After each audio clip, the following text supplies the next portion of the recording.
This is the very last video of 2021 going live on FinCrime Agent. Today I will summarize in 10 minutes everything that happened globally this year in the financial crime and regulatory compliance space. No, I'm joking.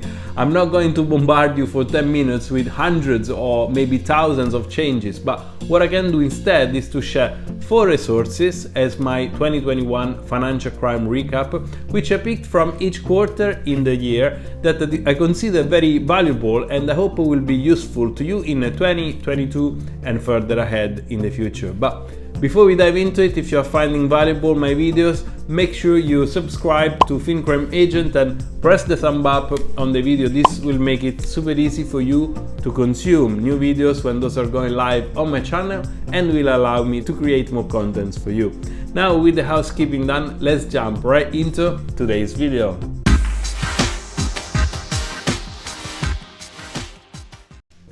Hi and welcome to FinCrime Agent. This is my YouTube channel where every week I publish new videos to boost your awareness about AML and financial crime prevention. I'd like to start my 2021 financial crime recap video by saying thank you to every single one of you that this year supported my FinCrime Agent project. Some of you are part of this community on patreon.com, and so I find the support shown for my FinCrime Agent project quite amazing. The channel grew a lot this year, especially considering that we are not covering topics that are particularly mainstream. So I'm very grateful to you if you recently joined our community, and I hope that with my videos I can bring you more valuable updates and interesting discussions in 2022 and beyond. As I mentioned earlier, my 2021 financial crime recap is based on only 4 key resources, so let's start with the first resource that I picked from Q1. To start with, I have chosen the Consolidated Assessment Rating Tables shared by FATF. Those incredibly useful tables are published by FATF and are regularly updated with country ratings based on their effectiveness and technical compliance.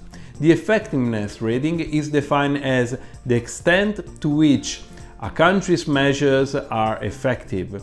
The assessment is conducted on the basis of 11 immediate outcomes which represent key goals that an effective AML-CFT system should achieve. Then you also have the technical compliance rating, which is defined as the extent to which a country has implemented the technical requirements of the FATF recommendations. Those tables are free and can be easily downloaded in PDF format directly from the FATF portal. For this, check the description of this video. Let's move to the second resource from Q2 2021. We often talked about the importance of public and private partnerships, and this year I've also created a dedicated video to talk more about this specific topic. You can find it right above. In May 2021, a publication was released to expand AML regulations and financial crime vulnerabilities across art market participants.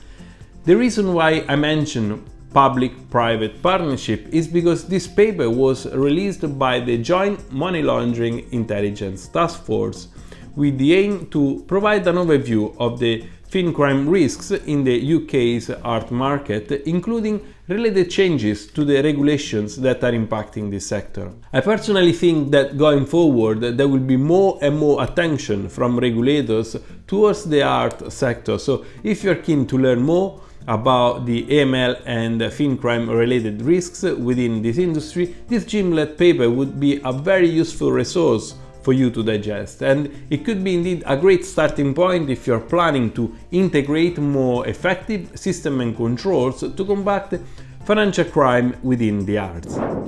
Do you have a specific information that you discover in 2021, or perhaps a publicly accessible resource that you would like to share with the FinCrime Agent community?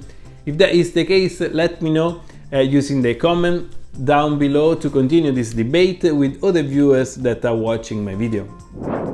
Third resource of 2021, the European Commission shared in July 2021 a useful package of proposals and guidance to strengthen the AML and CFT rules across EU member states. The package harmonizes anti-money laundering and counter-terrorist financing legislations across the European countries, and as a new, very important change, it recommends the establishment of a new EU anti-money laundering institution to further support the fight in the financial crime space. Those are the documents that are available in the AML and CFT legislative package, so if you haven't had the chance yet to read them, there is quite a lot of material here to be aware of, particularly if your organization operates under the jurisdiction of any EU member state. Again, check the description of the video for the correct link directing you to the European Commission page where you can download your free copy of those reports. And lastly, Q4 2021, the Pandora Papers. The Pandora Papers is arguably the largest money laundering related scandal of 2021.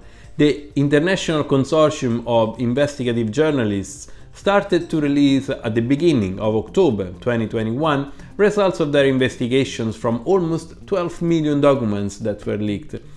To put in perspective the size of this investigation, the Pandora Papers scandal is even larger than the previous Panama Papers. In summary, the Pandora Papers leak is uncovering in details the wealth secretly kept in offshore havens by 35 current and past national leaders, 400 government officials from about 100 nations, and details of more than 100 billionaires. But why so much noise about the Pandora Papers? Broadly speaking, having accounts open offshore or being the beneficial owner of foreign companies and trusts is not illegal or unethical per se. However, the important aspect here is that having a financial presence abroad, not declaring those holdings and using them to avoid taxes or hide business dealings, is indeed both unethical and illegal. High net worth individuals and particularly government officials are expected to lead with good example and follow the law, at least by paying taxes like everyone else.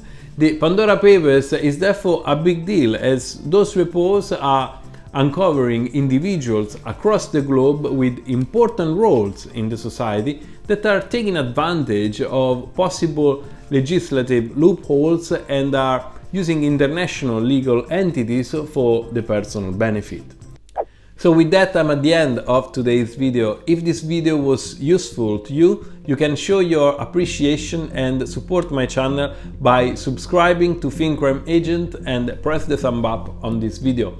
Also, remember to check the description of the video to find the links and references that I mentioned, including how to become part of our community on patreon.com.